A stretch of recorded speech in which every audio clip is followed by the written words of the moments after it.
Selamat pagi. Weh, penuh. Dia event sastra memang macam ni lah. Kalau 20 orang tu kira dahsyat. Ni kalau okey lah, memang kategori dahsyat. Terima kasih semua sebab mai hari ni daripada Perlis, Kedah dan juga Pulau Pinang dan orang Ipoh lah. Tapi saya rasa majoriti orang Ipoh kot ni. Okey, salam perkenalan. Saya memang orang Kedah lah, orang Singkang. Tapi saya duduk di Penang sebab ayah teruk sana. Ayah halui je, sapurus je. So undilah saya. Saya bagi ayah besar. Warna apa? Ayah warna terkenal. Okey. Kita ada grup kan. Nanti lepas ni siapa-siapa yang belum masuk grup, sila masuklah grup WhatsApp. Dalam grup tu saya tanyalah, actually hari tu saya tak tanya, saya buat pandai lah. Hari ni saya tanya, untuk hari ni lah, depa nak tahu apa dalam penulisan lah. Jadi dia kata kat saya, dia nak tahu tentang esei. Esei ni sebenarnya advance sikit lah. So dalam sejam memang tak ada cover, tak apa, kita pengenalan sajalah. Okay. So penulisan esei ni agak-agak lah, pasal apa kita tulis esei? Soalan pertama dapat hadiah, jawapan dia mengikut pendapat peribadi anda. Jawab pi macam mana pun mesti betul. Sebab mengikut pendapat peribadi, takkan saya nak kata salah kot. Tak kira berbanding dengan slipper taksi. Ambil hadiah main. Ambil hadiah main tu, kita umpan tu. Satu lu. Okey. Pasal apa kita tulis esei? Siapa jawab dapat hadiah. Tak kira betul ke tak betul. Takkan salahnya sebab pendapat peribadi. Tak cikgu, apa itu esei? Pasal apa kita tulis esei? Sebelum tu apa itu esei? Okey.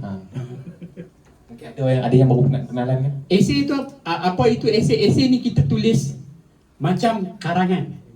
Okey, macam karangan. Dia ada intro, dia ada isi dan dia ada penutup. Tapi isi tu bergantung pada apa kita nak cakap lah. 1, 2, 3 poin. Tapi esei ni dia kena ada backup. Backup ilmiah. Maksud dia kita kena quote seseorang penulis yang lain ataupun quote teori. Dia baru jadi esei sastra. Esei sastra ni dia boleh jadi dia boleh jadi ilmiah, dia boleh jadi separuh ilmiah dan dia boleh jadi santai. So trend sekarang esei santai. Macam kita sembang dengan kawan-kawan. Kita menulis ni macam sembang dengan kawan-kawan. Esei tu dah jadi trend lah ni. Dan esei tu pula bagi saya lah, dia membantu sebenarnya. Sebab macam Din, bapak saya, macam Din kata tadi, coping mechanism kita ialah membaca. Kita lari daripada rutin harian pekerjaan kita masuk ke dalam buku, tidak? Jadi kita, salah satu coping mechanism kita ialah buku. Jadi kita nak sharing lah apa yang kita baca dengan orang lain. Tapi kalau kita tulis terlalu ilmiah, jam, sebab bukan semua orang background sastra. Bukan semua orang background yang jenis mengaji sampai tinggi-tinggi kan. Ada orang dia otak cerdik tapi dia mengaji sampai SPM lah. Tapi kita try level dengan dia punya kemampuan penaksiran dia lah. Jadi kalau kita cakap bahasa biasa, dia lebih selesa kan. Tiba-tiba buka-buka kan, lepas intro terus teori tau. Masa kita takut lah pula kan. So macam kebanyakan kami di sini lah, kami pun bukan orang sastra. Saya dulu pun memang rembat je. Saya buat buku yang pertama, saya budak otomotif tau, yang duk pamer kereta tu. Saya buat buku yang pertama. Dengan actionnya, confident buat buku yang pertama. Tak tahu apa, hentam saja keluar buku. Tapi lepas tu pergi mengaji. Saya mengaji kemudian. Memang saya mengaji sastra tapi kemudian. Lepas dah keluar buku satu. Buku yang kedua seterusnya memang ada ilmu dah lah. So kebanyakan kita memang macam tu. Orang teknikal, orang engineering, orang office kan. So copy mechanism kita ialah buku. Jadi kita nak share apa yang kita baca. Kita share lah bahasa awam sikit. Sebab tu dia jadi esei sastra yang selamba tu. Macam sembang kawan-kawan. Esei santai. Saya memang suka tulis esei santai yang separuh ilmiah. Saya akan quote sikit-sikit lah. Okay, habis esei. Agak-agak pasal apa kita tulis esei? Soalan. Tak wati. Sebab tak wati tulis. Sebab tak puas hati. Tapi dia AJK saya tak bagi hadiah. Buruk siku. Sebab tak puas hati. Baca-baca, alamak tak bestnya, aku tulis lagi best. So komen, komplain. Tahap penulisan ni sangat rendah. Saya tak boleh terima. Macam tu lah contoh dah. Boleh tak? Boleh. Dia atas kita lah. Tapi bahasa tu jangan kasar. Jangan tulis macam, hang tulis tak best lah. Ingat hang best lah. Tak boleh lah. Tu santai sangat. So ayat tu kita kena susun lah. Bagi canggih sikit. Okay. So, dia macam reject. Orang tak dapat kerja lah kan. Saya kan HR manager. Duka cita dimaklumkan sebenarnya nak apa? Hang tak dapat. Takkan tak mesej kat dia, hang tak dapat weh. Oh, menangis kawan tu kat pucuk katil. Sila elak bawah shower. Nangis. Okay? So kita kritik guna bahasa yang bertamadun lah. Okay? Soalan tamu tak jawab bila nak habis buku Iqbal ni? Iqbal ni, bigil malam ni. Ikat ni. Ada tak feminism kat dia? Ingatkan apa? Raja Rimba ni kahak. Ya, survival. Si pakai kain plekat kalau pink lah. Masa duduk ikat ni. Pasal apa kita tulis? Banyak dah jawapan keluar tadi dalam introduction. Pasal apa kita tulis?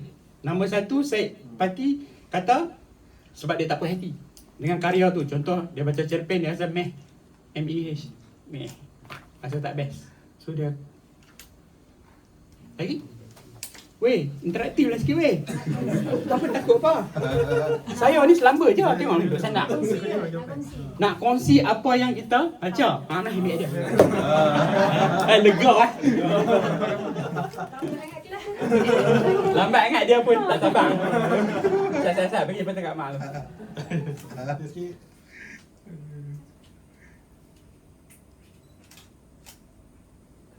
Okey, terima kasih. Betul. Takkan salah punya pendapat peribadi. Memang betul pun. Dia nak kongsi apa yang dia baca dalam bahasa yang dia selesa dan dia anggap audience dia tu faham.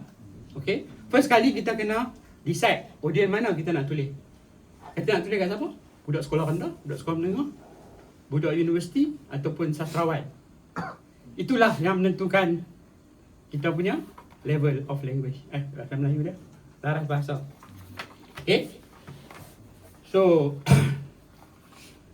Cikgu Ida tadi dah introduce kan. So saya tak introduce diri saya. Saya mengaji lambat sikit lah, umur 41. Saya mengaji pengajar Inggeris. Sebab pengajian. Mengaji pengajar Inggeris, major sastra dan penulisan. Lepas tu umur 41, umur 40, saya grad lambat lah. 45 baru saya grad. Sebab saya mengaji part time, jadi lambat habis lah. Okay. Lepas tu saya mengaji translation.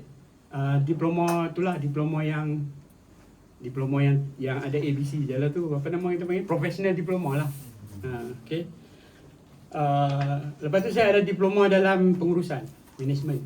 Dan saya mengaji otomotif, mekanik lah. Mekanik kereta dan juga kereta lah, bukan motosikal. Motosikal saya tak pandai. Kereta je. Okay, itu background saya lah. Dan saya sekarang masih bekerja. Saya cuba untuk pencen tapi tak jadi. Saya kerja balik. Berapa kali pencen, kiri tahu lah. Saya kata dah, saya pencen. Lepas tu saya kerja balik. Dia pun gelak. Lepas tu, lagi saya kerja balik dengan ni lah, syarikat pemotoran. Jadi HR manager, group HR manager. Di bawah saya ada 5 syarikat. Okay. So pandai bawa motor tak? Saya bawa motor memang expert. Saya adalah trainer bertauliah motosikal yang apa tu di Jepun. Dia punya tauliah tu. Okay. So kita buka bicara esei tu apa? Okay. Esei tu dia bukan ringkasan cerita, dia bukan laporan. Jangan buat macam laporan. Laporan jadi macam berita lah, kan? So tak nak buat macam tu. Dia adalah usaha memahami mengapa sesuatu itu berlaku dalam teks. Contohnya kita baca, dia pakai simbolik. Dia kata langit. Apa maksud langit? Lapis pertama, langit-langit lah. Lapis kedua, mungkin Tuhan. Okay? Mungkin Tuhan. Ataupun mungkin seseorang yang berada di kedudukan yang tinggi. Macam tu. Dia ada banyak makna tau. Jadi esei ni, orang yang tulis esei ni, dia yang akan kupas makna tu. Contoh puisi lah. Contoh puisi lah. Puisi kan dia double, triple layer meaning. Jadi, bila kita kupas, kita akan ada approach. Approach apa? Teori apa kita nak pakai? Okay. So, kalau kita buat teori contoh lah, psikologi. Kita kita based on psikologi punya efek kepada kata-kata dia. Kata-kata dia tunjuk kata hati dia tu macam mana, suasana hati dia. Sebab tu dia guna kata-kata tu sebab suasana hati dia macam tu. Adakah ia serkap jarang? Of course. Sebab sastra ni dia subjektif tau. Teks tu yang memaknakan dia ialah orang yang baca. Orang yang tulis esei, dia pun salah seorang pembaca. Jadi dia faham makna dia macam. Saya bagi contoh. Puisi ditulis oleh orang Bangladesh. Macam obvious kan? Tapi yang poinnya orang Bangladesh tak tulis puisi. Dia tulis sedap tau. Okay? Orang Bangladesh tulis puisi, dia guna simbolik sungai. Okay? Sungai ni kalau orang Malaysia, simbolik dia apa tau? Kehidupan, flow of life. Macam tu lah lebih kurang. Tapi kalau orang Bangladesh lain tau. Sebab banjir dia berteruk. Banjir mesti maut ramai. Pemusnahan harta benda. Tanah rendah. Bandar dia tu di tanah rendah kan. Mati punya ramai orang kalau banjir. Kalau musim monsun lah. Tapi sungai tu mungkin maksud dia kemusnahan. Tapi orang Malaysia baca dia ingat sungai aliran kehidupan. Kalau Malaysia dia kena tulis sungai Sedim. Baru faham. Kepala ayak. Ataupun sungai Gunung Jerai, Pituan Pilihan. Kepala ayak dah sampai titi gantung tu boleh hilang. Tu lain tu. Sebab tu dia bergantung kepada pemahaman pembaca. Pembaca tu siapa? Orang yang tulis esei tu. Sebab tu orang tulis esei dia kena mahir sastra. Sebab tu tajuk ni memang advance sikit lah. Dia kena mahir dulu semua selok-belok sastra. Sepatutnya yang ni kita ajak last lah kan. Tapi dah dia minta bagi je lah. Bagi dia berketak sikit.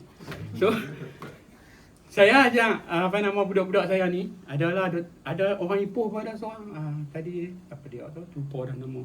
Saya punya alumni bengkel. Saya ajak sastra puisi part 1. Puisi part 2. Dia ada 2 part tau puisi. Maksudnya banyak lah benda nak kena ajak kan. Lepas tu baru saya ajak esei tau. Tapi esei saya tak ajak ni sampai lah. Saya dah buat rangka tu tak siap. Sebab dah kerja balik. Masa tu pencen kan. Bercita-cita besar kan. Aku nak buat esei punya bengkel ni kat budak-budak ni. Dia duduk minta. Esei ni yang last sekali tau. Maksud dia hang kena pandai nombor 1, nombor 2. Dengan cerpen. 1, 2, 3 cerpen. Cerpen 1 lah. Baru saya nak ajak esei. Okay? So kita kena faham lah. Secara keseluruhan. Secara deep tau. Bukan keseluruhan on surface. Secara deep sastra. Baru boleh buat esei sastra. Tapi kalau esei lain tak apa. Tak ada masalah. So esei yang dibahaskan sekarang ni esei sastra. Esei sastra ya. Okay. So ramai orang baca, tak semua orang mampu mentafsir. Orang yang buat esei dia pandai tafsir.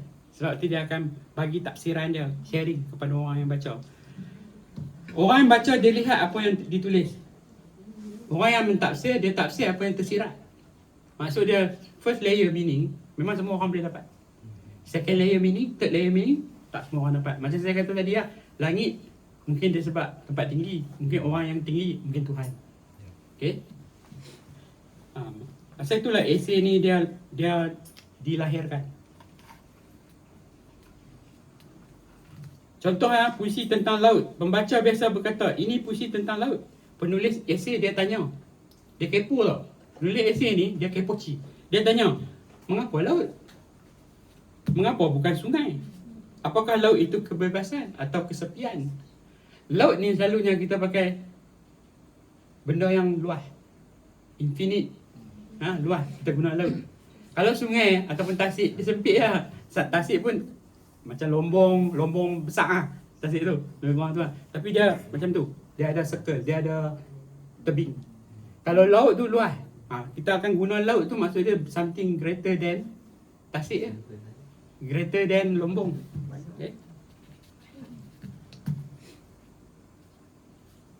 Okay. Kita nak masuk esei.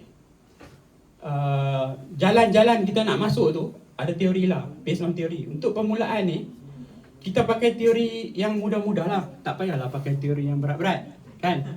Kita pakai teori yang didaktik, okay, yang menasihat Tapi dengan cara yang lebih lembut lah.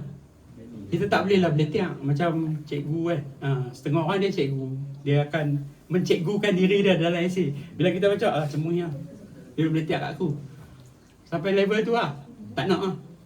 Ada ramai tau penulis esei Malaysia ni yang tulis macam tu. Dia beletiak. Contoh dia, boleh sebut tak? Boleh, tapi nanti kena saman lah. Okay. Sedia LOD kan? Okay. Saya guna short form. SS. SS. Short sendiri. Nama dia SS. Dia beletiak. Saya kalau baca esei macam tu, saya tak habis. Rasa macam dia duduk beletiak saya. Okay? Saya sedih. Lepas tu kan, esei sepatutnya dia friendly tau. Dia macam dia letak level dia sama dengan kita. Dia nak share apa yang dia baca, makna di sebalik tu, tapi dia buat macam tak cakap dengan member. Macam tu. Sepatutnya macam tu. Kalau didaktik style dia bagi nasihat lah. Dia jadi ayah, dia jadi pak, dia jadi cikgu. Dia kata tak boleh sebenarnya macam ni. Boleh je kita tegur, tapi jangan kata awak tidak boleh melakukan perkara ini. Mana boleh. Dia ikut suka dah. Sebenarnya orang tulis sajak ni sebenarnya ikut suka dia nak tulis apa pun. Kita sebagai SIS yang kritikan ni, buat kritikan, kita kena kritik based on apa yang kita dapat lepas kita baca. Kalau kita rasa meh lah, tulis lah. Psikologi lah, mula-mula puji dulu. Sajak ni okey, struktur dia bagus, dia punya pemilihan kata okey. Tanglah tu kan, yes but nah. Mula yes. Ni psikologi management. Yes. But dia ada but tanglah tu. Namun dia ada lacking dia tang mana? Okey, pemilihan kata sepatutnya dia pilih perkataan yang lebih macam ni. Dia tak sepatutnya guna perkataan ni. Contohlah macam itulah. Ataupun dia punya gaya bahasa dia tak sesuai dengan mood. Apa tu? Tone. Mood penulis macam lain, tapi dia pilih gaya bahasa, mood dia jadi ke lain. Macam itulah contoh dah. Sebab orang yang lama baca puisi ni, dia asyik baca puisi beribu-ribu dia baca puisi. Macam Iqbal kerja dia baca puisi. Dia baca beribu-ribu puisi. Lepas tu bila dia tengok sekali dia boleh tahu dah dia punya kelemahan tentang mana. Macam itulah. Tapi dia kena baca beribu-ribu puisi lah. Dulu saya buat kerja tu, lah ni saya pas kat Iqbal dia. Tak lama dia terror lah. Dia boleh jadi SIS lah. Sebab dia duk asah mata dia dengan melihat flaws dalam puisi orang. Dia bukan ni tau, dia jadi macam automatik. Dia bukan niat dia tu jahat sangat nak jadi QC kan. Quality checker. Dia buka-buka macam ada satu scope tau, satu laser. Nampak terus. Macam tu lah. So orang buat esei sepatutnya dia kena baca puisi beribu-ribu lah, baru dia boleh baca puisi jadi esais. Orang yang cerpen novel pun sama. Dia kena baca novel banyak-banyak, cerpen banyak-banyak. Ada soalan ni kalau macam orang yang kritik puisi ataupun sastra ni, jadi macam seolah-olah dia kena ada satu standard lah. Ya. Tapi bukankah sastra tu macam luas? Jadi kalau kita macam nak suruh orang kritik dan kena ikut standard, dia akan mengstandardkan satu benda yang sepatutnya luas. Macam mana? Okay. Memang kena ada standard? Sebenarnya standard tu pun grey. Standard tu berdasarkan kepada pembaca. Maksud dia macam saya kan saya ada tendensi tau, kecenderungan saya ialah puisi minimalis.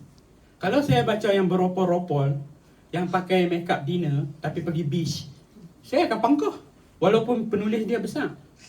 Penulis dia ada nama hebat tau. Contohnya contohnya penulis dia penulis dia M. Fizan kan. M. Fizan ni hebat lah kan, nama dia hebat. LOD. Lepas tu kan saya baca Allah, dia ni nak pergi beach pakai makeup pergi dinner. Contoh itu analogi je. Maksud dia punya bahasa tu terlalu beropol-ropol. Sebab dia nak cakap benda simple je, falsafah je. Kan? So benda tu jadi macam tak kena dengan majlis lah maksud saya. Boleh je buat puisi beropol-ropol. Buat puisi untuk ibu, untuk kekasih, buatlah berapa-berapa, tak ada masalah. Itulah. Tapi kecenderungan saya sebagai pembaca ialah saya suka yang minimalis. Kalau designer pun saya suka design yang minimalis. Bag ke apa ke, rumah ke, ataupun layout apa-apa kan. Memang saya suka minimalis. Itu kecenderungan seni saya lah.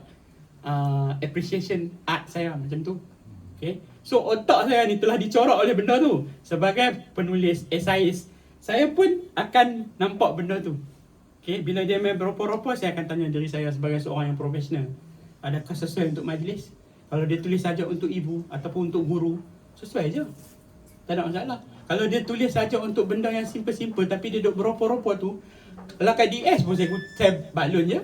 Tapi saya tulis dengan bahasa nada yang profesional. Saya tulis sajak ini macam tu lah saya kata, nak pergi beach tapi make up dinner. Memang saya tulis macam tu. Saya tulis macam tu. Sebiji saya tulis. Nak pergi riadah di pantai tetapi make up cara nak pergi dinner. Tak sesuai. Okay? Cikgu, kalau kita establish saya pembaca pertama kali karya SS. Adakah itu menunjukkan dari sudut mana kita datang dan establish kita punya pendapat tu? Okey. Sebagai penulis atau pembaca. Maknanya kalau kita tak tulis esei, katakanlah kita nak kritik antologi puisi SS. Sebelum ni kita tak pernah baca SS langsung. Jadi bila kita menulis kita punya pendapat atau kritikan atau esei tentang buku yang kita baca tu, kita establish yang kita ni pembaca pertama dia. Kita tak pernah baca dia sebelum ni. Adakah itu macam bagi sudut pandang jelas pada pembaca? Maknanya so that pembaca faham lah kenapa you cakap macam ni, sebab you first time reader. Boleh je. Sebab dia macam ni. Kalau antologi kita kena macam habis kan. Katalah ada 40 buah. Kita kena baca 40 buah. Dan kita akan dapat dia punya style. Dia punya basically style dia lah akan dapat kat kita selepas baca 40 buah. Tapi kalau baca satu, yang tu susah sikit lah.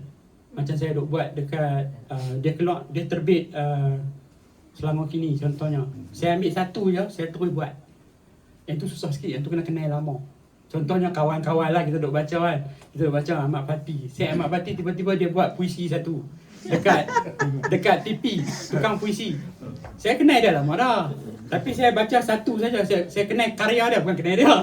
Kenal dia memang lama dah lah. Karya dia tu saya duk ikut lah. Cuma saya dah boleh based on satu. Tapi kalau antologi based on 40, boleh lah.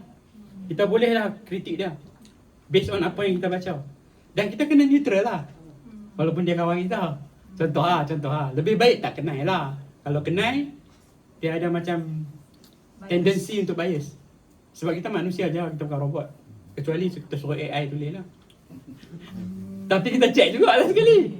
So manusia lah. Okay. So kita nak masuk nak masuk teks, nak masuk kritikan puisi esei untuk sastra. Paling senang sekali lah orang baru kita masuk formalisme. Formalisme ni bentuk gaya bahasa, style penulisan. Okay. Jadi itu lebih senang lah. Kalau saya dah lama tulis esei pun saya suka formalisme juga. Kalau saya buat formalisme dulu. Kan dalam esei kita boleh sandarkan banyak puisi, banyak teori. Kalau lah kita nak sandarkan satu teori, dinasihatkan sandarkan satu teori supaya kita boleh fokus. Kalau feminism semua, kan? Tapi takkanlah Iqbal punya puisi kita nak feminism, masa tak sesuai sebab dia macam kahar sikit kan. Walaupun dia pakai kaplikat warna pink. So sebenarnya feminis ni perempuan lah, saja orang perempuan. Okay. So kita perhatikan struktur dia, pengulangan dia, simbol dia, metafora dia, irama dia. Dia punya style lah. Itu lebih selamat, lebih senang dan selalunya lah orang yang dikritik lebih selesa. Bila dia baca dia rasa macam tak sesak nafas lah.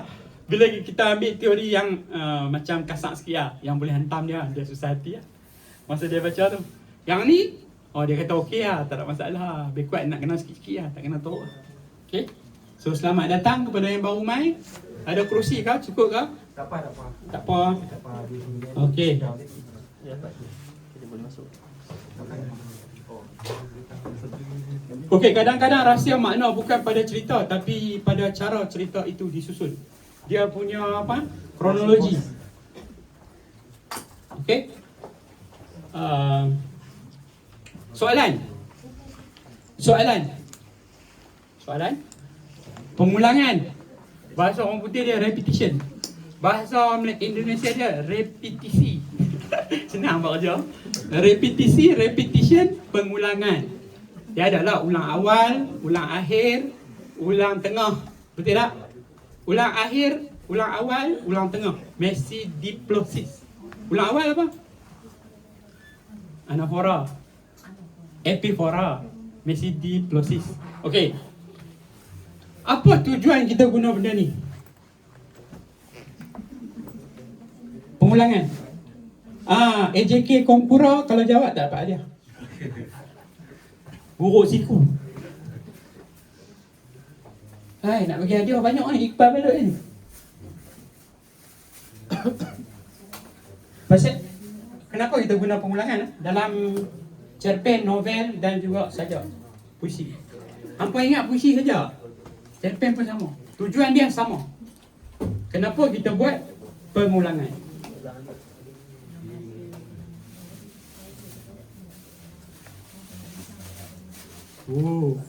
Tak terus. Ni umpan ni.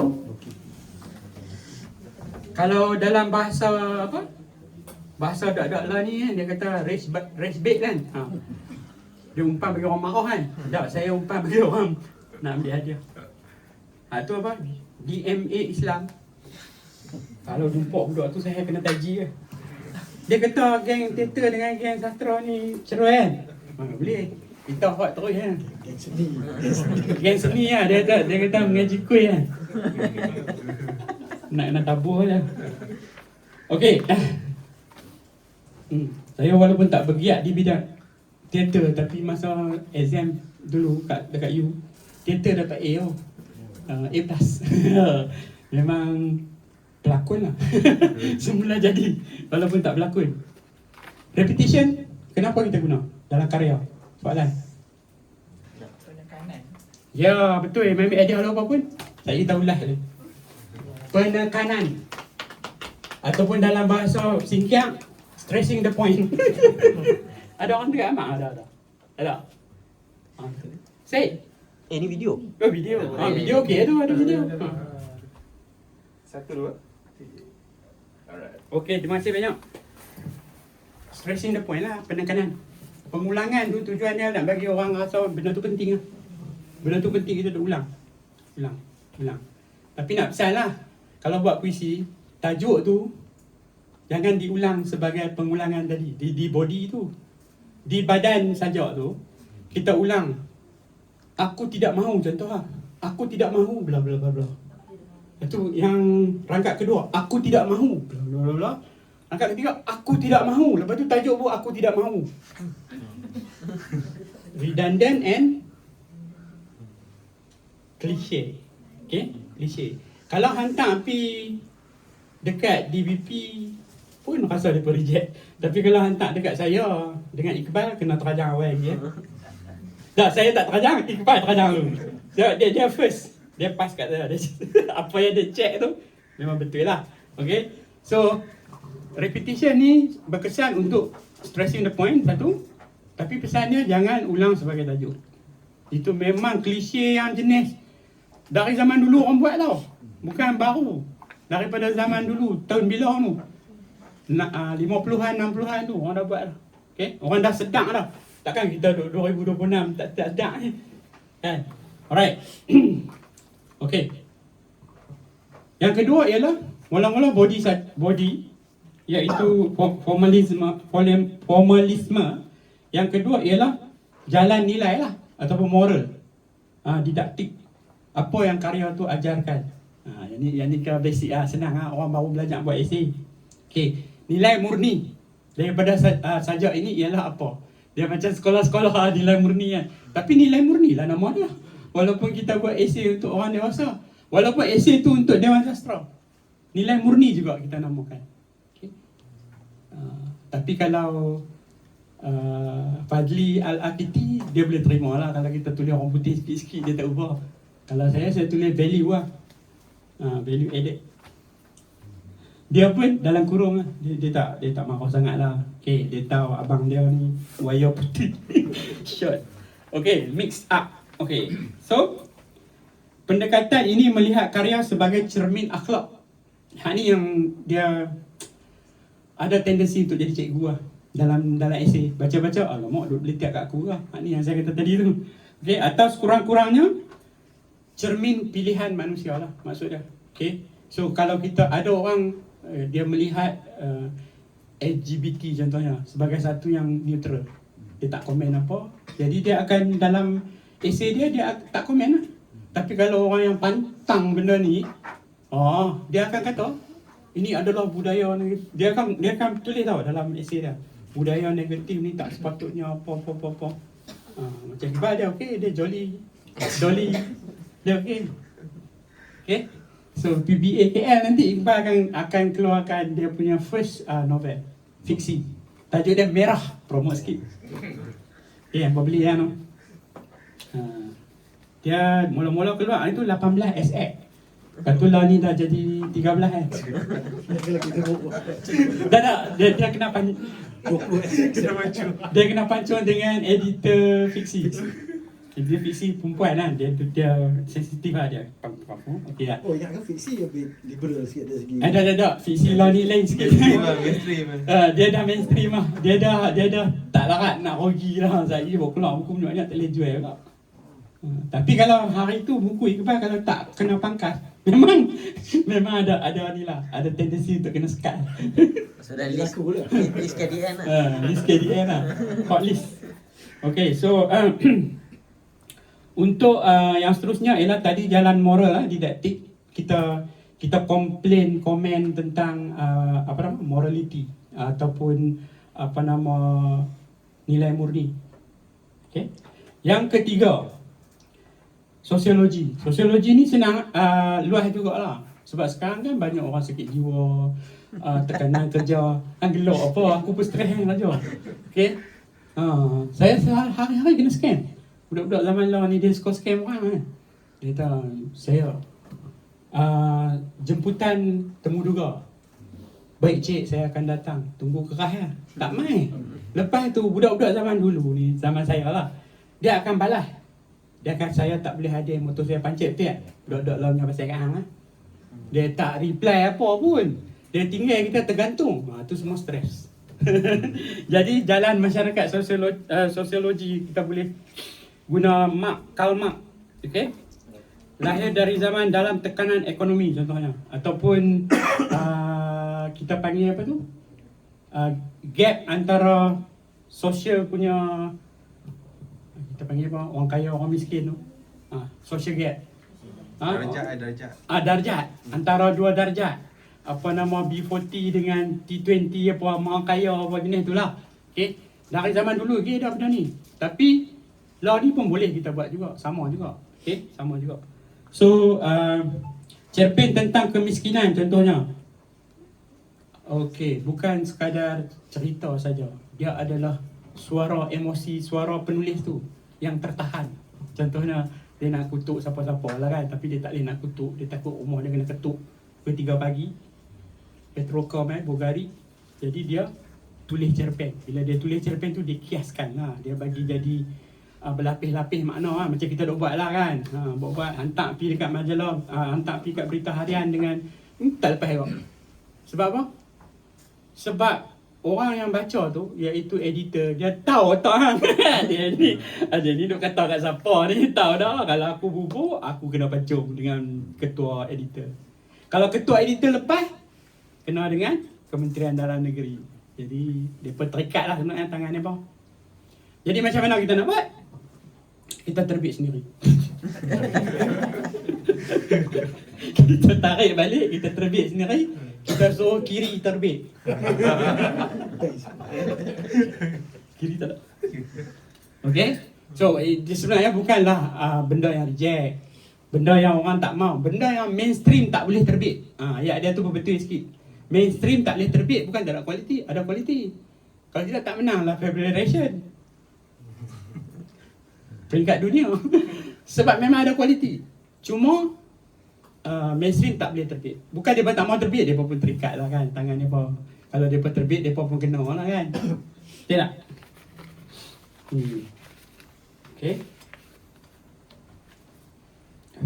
Cik Armin tahulah pengalaman dia. Dia duduk dengan DVP lama. Saya baru nak adjust kabel dengan dia, tiba-tiba dah bank chain. Aduh, tak apalah. Hak duk ada lah pun kita boleh adjust kan. Biasa. Okay. Kabel ni sebenarnya dia networking. Dia bukan kabel jenis kabel kod belakang tu. Under table tak. Dia networking. Kan. Okay.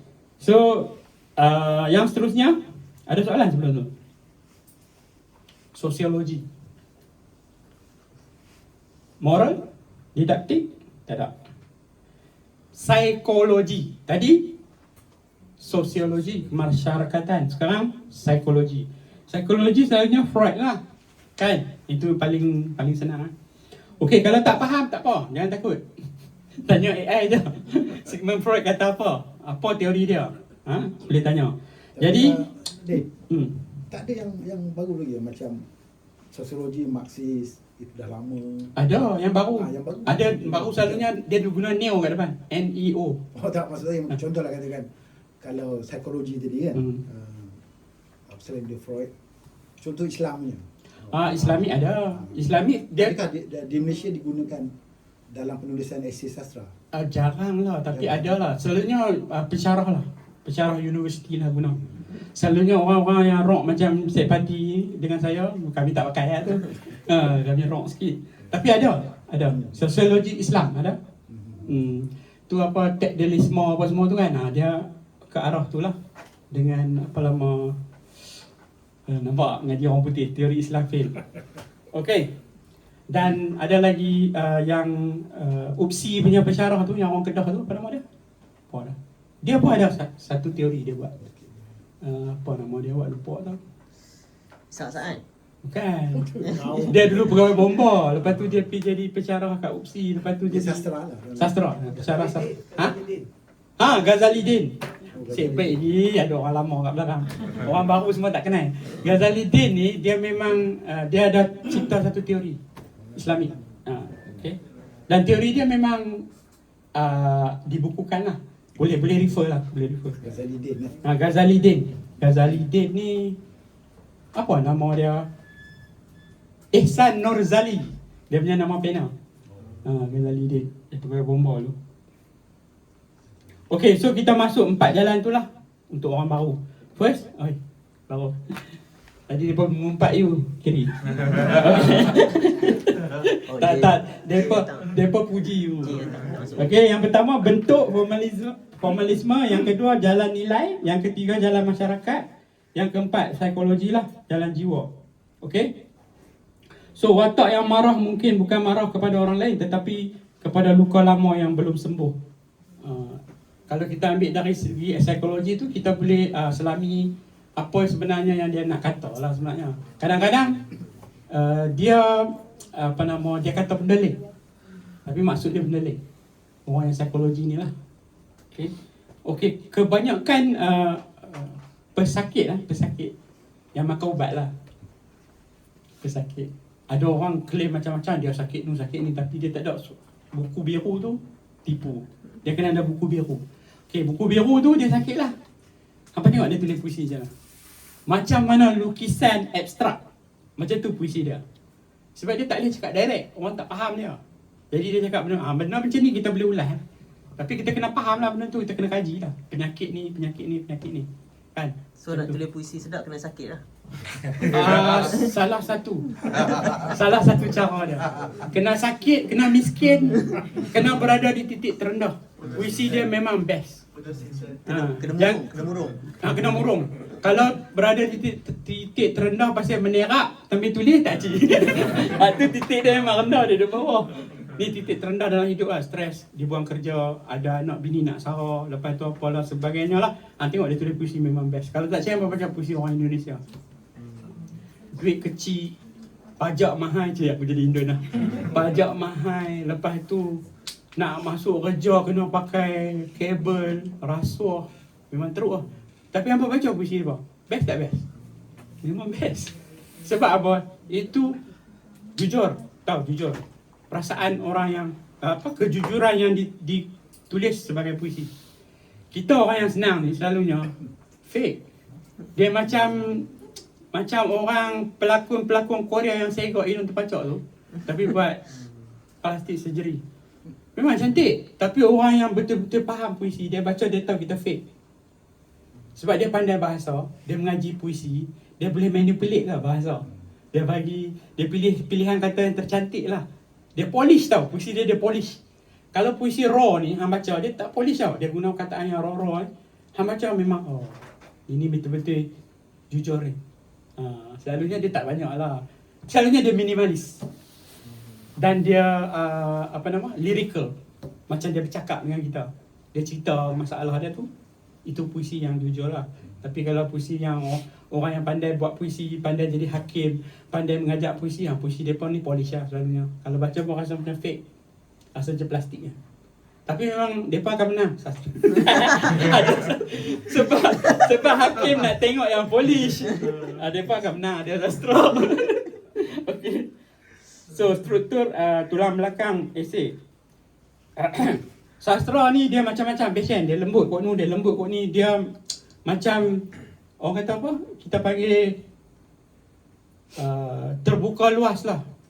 Yang subjektif. Okay? Dia boleh subjektif sastra ni. Tapi esei tak boleh. Esei kena straightforward. Kalau hang kata tak okey, pasal apa tak okey? Hang kena kata macam ni. Puisi ini tidak sedap. Hang tak boleh full stop tak situ. Tinggal. Dia cakap pasal lain. Tak sedap pasal apa? Nak kena marah. Nak kena LOD. So tak sedap sebab ada sebab lah. Based on this theory yang ni fail. Contoh lah. Okay. Ataupun pemilihan kata dia macam tak logik. Walaupun dia sastra, dia kena logik tau. Macam kita buat pantun lah. Mana boleh buat pokok apa? Dahan yang halus. Dahan yang halus. dahan yang kurus. Dahan yang kurus tu boleh terima kalau saya tetap kata dia guna apa simbolism lah. Tapi kalau macam ni, pantun yang dia kata apa? Ikan siakap. Pokok ni. Pokok tutup bumi tu, pokok apa? Semalu. Kan? Pokok semalu tinggi menggunung contohnya. Dia defeat sains punya logik. Takkan orang dah lah DMA Islam duk kutuk kita orang sastra ni suka berangan kan. Tiba-tiba pokok semalu tinggi macam pokok nyok. Kena getah lah. Tapi Din, katakan kalau ada sejenis pokok, contohlah atau binatang yang kita pun tak tahu. Kata saya lah sebagai seorang penulis esei, dia satu tebuk pokok. Kita tahu ini pokok apa benda ke apa ke. So, macam mana kita nak tengok logik dia? Sekarang senanglah Google kan. Kalau dulu kan contohnya bila saya tengok Dom Nikong ni yang pasal tumbuhan di hutan, banyak benda saya tak tahu. So kita tak tahu pokok tu merayak ke, tumbuh atas pokok ke, bawah tu. So macam kita kena beli ensiklopedia pokok. Tak, serius ni aku tak buat lawak. Orang buat pantun, dia ada ensiklopedia tau, tumbuhan. Hampa ingat melawak lah. Memang dia pokok yang pelik-pelik kita tak pernah dengar kan. Macam ikan lah, ikan sidat. Hampa tahu ikan sidat apa dah? Ikan sidat tu dia sebenarnya belut ayat tawang tau. Yang besar tu, makan sedap tau. Sedap tau. Ikan linang hampa kenal? Biasa dengar tak? Dia tak bisa tu kan. Ikan linang tu ubat kuat lelaki. Ni semua untuk pantun lah. Linang, pokok pinang, macam tu lah. Jadi kalau kita besar kita punya perbendaharaan kata, kita lagi terror buat pantun. Sebab tu dia ada kamus rima. Tahu rima kita terhad. Pembacaan kita terhad, rima terhad. No, Muhammad Haji Saleh tulis kamus rima. Apa pening-pening buat pantun? Beli kamus rima RM10 lah online. RM7 lah ni. Tinggal RM7. Tengok lah tu lah. Sat lah tulis pantun. Okay. Sebab tu macam Dom punya apa tu? Page, Dom Nikong. Dom Nikong punya page tu orang yang tulis pantun patut ikut dia punya. Saya ikut lah. Sebab memang pokok macam-macam. Tapi pokok dia nama saintifik tu tak boleh lah. Nama yang tradisi tu kita boleh buat pantun. So pokok yang pelik-pelik tu kalau kita buat macam cerpen contohnya, pokok tu pelik orang tak tahu kan, kita kena bubuh dekat belakang. Apa tu? glosari Tak, ataupun nota kaki. Maksud saya ni kata kalau saya sebagai seorang penghayat ataupun nak tulis lah, pengkritik kan, itu satu benda yang simple lah. Pokok, ikan yang kita boleh cari siapa dia. Katakan nama bagi penulis tu ada, kadang ada Fatih lah. Dia jadi macam, bagi saya siapa Fatih tu, adakah perlu kita tahu siapa Fatih? Ataupun kita tak perlu tahu siapa Fatih, tapi dalam konteks puisi tu kita mentafsirkan siapa Fatih berdasarkan puisi itu. Tetapi kita tahu bagi penulis puisi asal tu, mungkin Fatih tu mewakili sesuatu, kawan dia ke apa. Okey. Yang tu kalau lah pokok lah, contoh lah, kalau pokok lah. Orang lain tak tahu. Oh, Gen X, baby boomer semua tahu. Gen sekarang tak tahu. Pokok memplas dia tak kenal, pokok cenderai dia tak kenal. Jadi kalau daun memplas dia tulis dalam puisi dia, kita tahulah daun memplas tu sifat dia menghakis. Okey. Jadi sebagai penulis esei, kita kena tahu daun memplas tu apa dia, sebab mewakili makna tau dalam puisi dia. Sebab apa dia pilih daun memplas, dia tak pilih daun cenderai ataupun daun keladi. Kalau daun keladi kita boleh bayangkan ayat tak lekat. Cakap berapa kali pun tak mau dengar daun keladi. Contohlah. Jadi sebagai penulis esei kita kena tahu sifat daun tu. Sebab mewakili makna dalam puisi dia. Jadi just in case lah, kalau kita rajin terlebih, kalau saya tak berapa rajin lah. Ada orang dia rajin, dia tulis sifat memplas dalam esei dia. Sifat memplas ialah daunnya menghakis. Dia macam, dia zaman dulu punya sandpaper. Kita buat ulu kerih pakai daun memplas dengan kacau lah. Kacau asap. Lepas tu pakai daun memplas last sekali. Ulu kerih tu. Okay. Kepada gen sekarang.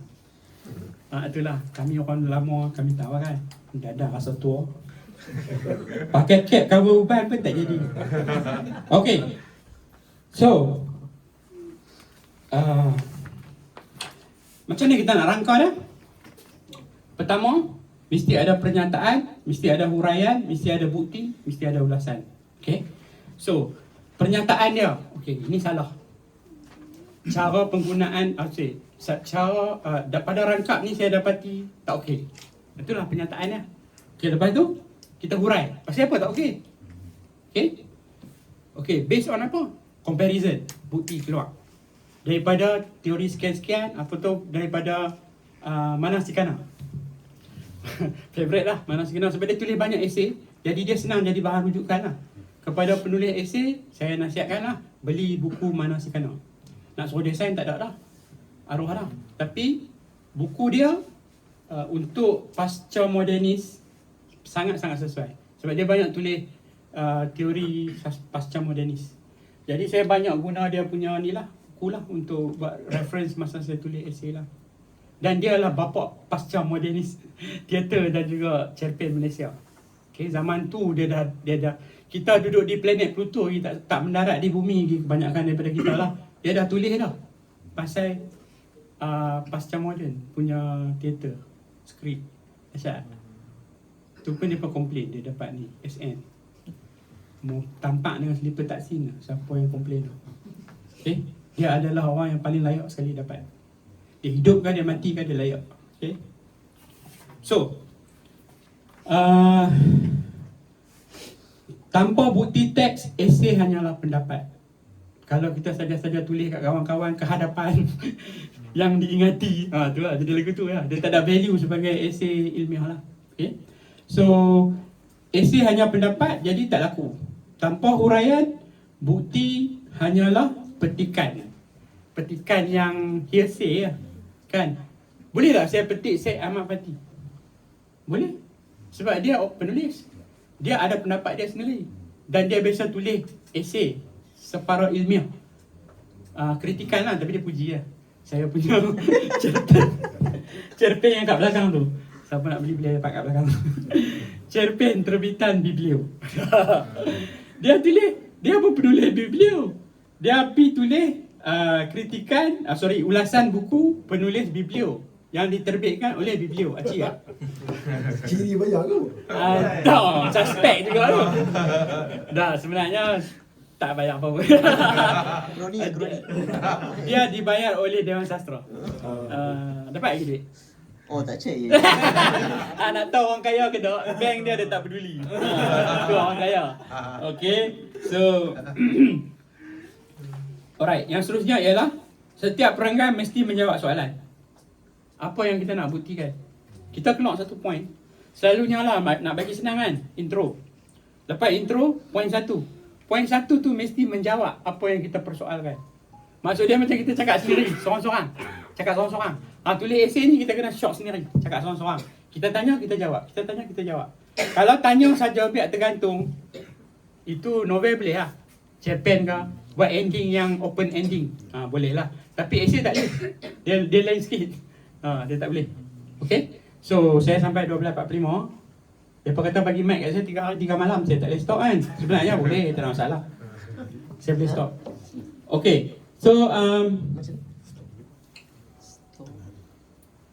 yang seterusnya nombor 5, kesalahan yang sering kita lakukan. Okey, hampa sebelum tu hampa nak mind mapping benda ni tak? Siapa nak mind mapping benda ni dalam bentuk mind mapping yang saya cakap hari ni? Nak bagi tahu dekat Syah masuk dalam grup. Siapa tak masuk grup tak dapat. Dia ahli grup saja. Okay, sebab setiap kali apa yang saya cakap sejam ni saya akan buat mind map. Dan saya akan bagi dekat orang yang attend lah. Yang attend dan masuk dalam grup. Selamat datang pada orang yang baru datang. Okay. So, kesalahan yang sering kita lakukan. Kita terlalu cinta kepada cerita. Hingga kita ulang seluruh plot. Tak perlu. Tak perlu. Yang ulang seluruh plot ni adalah penyiar yang pertama. Contoh Dewan Sastra. Dewan Sastra dia akan cerita semua. Satu cerpen 1,700 patah perkataan. Kita nak kena ulas semua ke? Tak payah. Dia jadi panjang dan redundant. Tak mau. Redundant ni non-value added. Cakap gitu lah senang. Iqbal angguk dia selalu kena screw dengan buah dia. Non-value added. Orang industri je. Dia faham lah. So non-value added. Tak payah ulang. Kita hanya petik yang mana kita nak ulas. So kita petik lah. Kadang-kadang puisi tu 15, 20 rangkap. Kita petik 2 perkataan, 3 perkataan satu rangkap. Lepas tu rangkap lain pula. Macam tu lah contoh dia. Tak perlulah ulas semua setiap satu perkataan. Yang tu bukan dia. Yang tu betul-betul tak perlu lah. Redundancy. Lewah. Okay. Kita terlalu emosional. Yang kedua. Kita ni sampai lupa nak berhujah sebab emosi sangat. Terbawa. Kita ni sepatutnya adalah pembaca yang orang kata pun neutral lah. Cuba menjadi neutral, cuba. Jadi kita tak perlulah emosi sangat. Okay? Kita tak perlulah terlalu menyebelahi. Kita tak perlulah terlalu membangkang sampai macam nak perang. Macam parti politik punya perang. Level tu. Tak perlu. Okay? Kita kena profesional. Okay? Lepas tu kita terlalu ingin mengulas segalanya hingga tidak satu pun benar-benar mendalam. Pasal tu dia pesan, ambil teori satu saja. Dalam esei selalunya kalau Dewan Sastra dalam talian, Dewan Sastra dalam talian ni selalunya 1,000.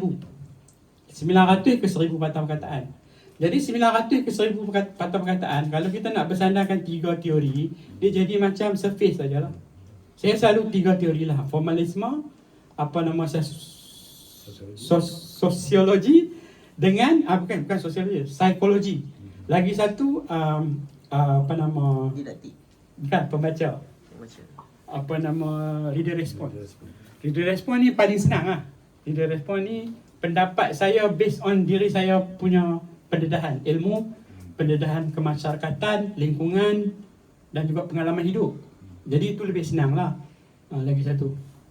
Jadi saya akan buat 3. Dalam 3 ni kalau saya tulis 1,000 jadi surface.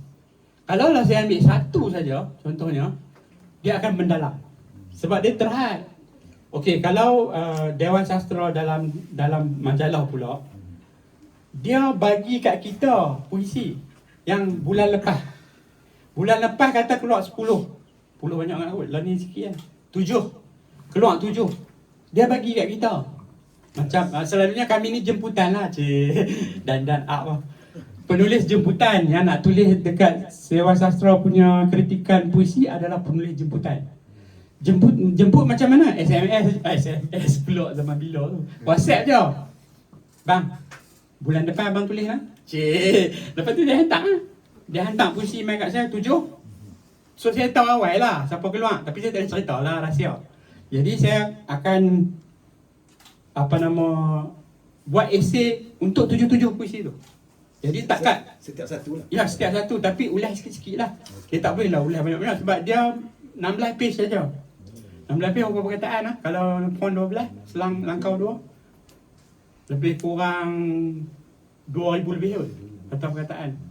Okay, dia ada max sebab kita kena fikir majalah bercetak ni dia ada ruang terhad. Kalau majalah online tak apa, cuma dia ada syarat lah. Dia bagi tahu, dia kata abang tulis 1000 dah lah, 1000 je lah, jangan dia buat pandai pula nak tulis banyak-banyak kan. Sekali tak dapat lah. Okey, yang seterusnya ialah kita mesti ingat kita kena lebih lebih baik fokus satu benda supaya lebih tajam daripada banyak idea tapi kabur.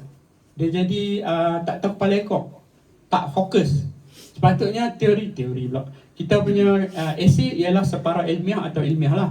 Separuh ilmiah atau ilmiah mesti fokus supaya bila orang baca terjawab persoalan. Ni kita berjaya buat persoalan tapi tak jawab. Ataupun kita cuba mengelak daripada memilih side. Tak boleh. Kita bukan buat cerpen. Nak suruh pembaca decide sendiri ending. Tak boleh. Kita tulis esei, kita mesti side sama ada kita setuju dengan dia ataupun kita tak setuju. Kalau tak setuju pasal apa? Teori apa? Itulah esei. Okay? So, menulis pendahuluan membuka pintu dengan tertib. Pendahuluan, nyatakan karya pengarang, nyatakan fokus, tegaskan tesis. Okay? So, kita kata, okay, saya ingin mengulas buku sekian-sekian yang ditulis oleh orang sekian-sekian. Contohnya Syed Ahmad Bati. Boleh tengok lah. Dia punya esei. Memang ikutlah. Kami tak sembang pun. Tapi memang ikutlah. Dia mengaji bab tu. Jadi, boleh tengok contoh. Dia cerita. Okay, ni buku ni ditulis oleh pakcik ni. Diterbitkan oleh siapa. Lepas tu baru dia ulas. Okay. So, kita nak kena ulas apa? Tema dia, simbol dia. Mengapa simbol yang dia pilih tu penting? Contohnya hujan. Dia tulis puisi, dia tulis majoriti benda hujan tu yang dia fokus. Sebab apa? Kita ceritalah sebab apa. Kemudian kita tulis satu perenggan lengkap dengan bukti teks. Esei bukan tentang apa yang kita rasalah, tapi tentang apa yang teks tu tunjukkan kat kita. Bagaimana kita membuktikan? Dia tunjuk apa? Kita dapat lah. Lepas tu kita kena buktikan.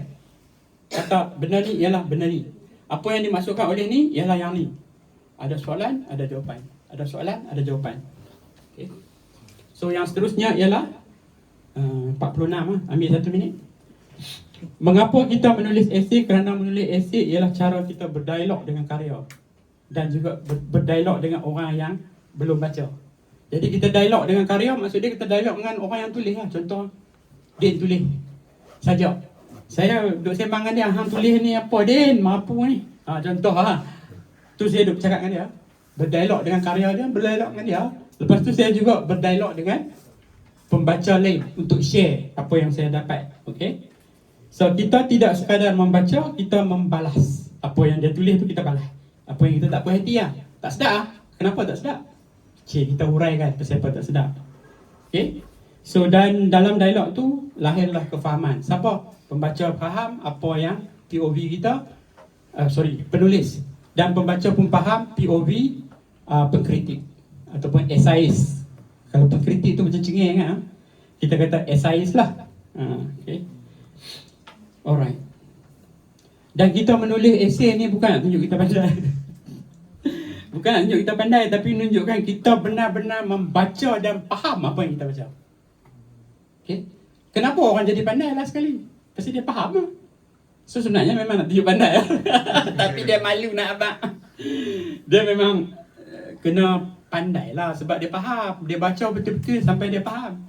nak tulis esei, hampa ingat baca sekali ke? Cerpen tu dia baca 3 kali tau. Sampai dia betul-betul faham. Alright? So, habis dah. Telajak sikit, 3 minit. Ada soalan tak akhir? Tak ada orang ni, tak ada nak tanya mu. Sehati je. Saya bagi Iqbal lah. Okay? Ada? Tak ada? Okay. Jangan pelik. Tak ada PKL. Belakang, ada soalan? Boleh tanya soalan ni? Awak pula tak boleh. Awak muka saya macam seorang tepuan ke? Kan masa dah habis. Boleh je. Boleh. Ni apa? MC member juga. Dia tak marah. Cikgu boleh terangkan sikit tak pasal puisi esei? Puisi esei? Okey, yang pertama sekali, puisi esei saya tak kenal. Kita letak stance dulu Saya tak kenal. Kenapa saya tak kenal? Kerana puisi bagi saya adalah puisi lah. Esei adalah esei. Kalau puisi campur esei, dia jadi macam marba. Tak tahu fokus dia apa. Okey? Sama ada kita buat puisi yang betul-betul puisi ataupun esei yang betul-betul esei. Tapi kita boleh buat esei puitis. Boleh. Maksudnya bahasa yang kita guna tu. Sebelum tu, apa itu puisi esei? Ni. Saya tak Puisi esei saya intro sikit Puisi esei ni diintroducekan oleh orang Indonesia. Nama apa saya tak ingat. Ke arena perpuisian Indonesia lah. Tapi mainstream tak terima di Indonesia. Banyak orang reject lah. Dia punya form macam mana puisi esei? Dia buat puisi tapi dia ada nota kaki. Oh. Dan ayat dia pula macam esei. Lah Tapi ni dia penggal-penggal. ada perenggan.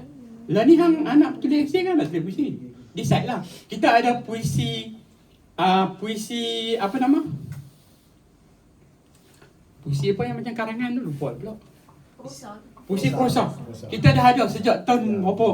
Zaman dulu 1800. Prosek, poetry. Ya. Gunalah puisi prosa. Kenapa nak cipta benda yang macam salah tau. Dia bukan pelik tau, dia salah. Maksudnya dekat Malaysia memang tak ada orang Ada. Ada. Ada banyak. Pengikut dia ialah Datuk JM. Datuk JM. Saya pun tak kenal kot Datuk JM tu. Cakap terus terang.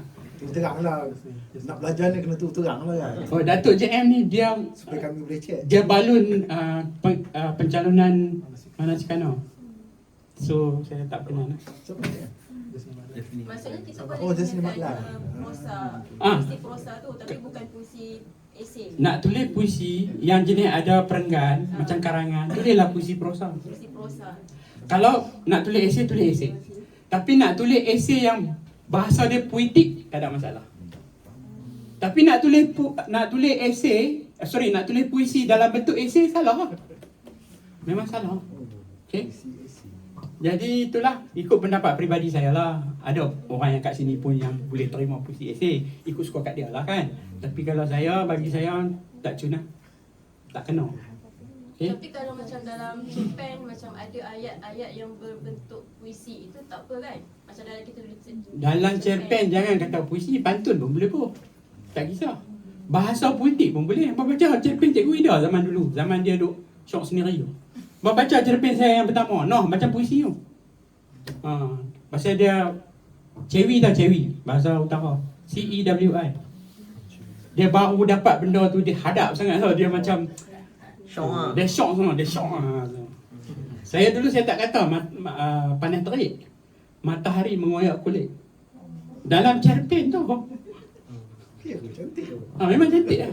Tapi tu lah, ngada-ngada kot kadang-kadang rasa. Tapi itulah memang cantik lah. Okey.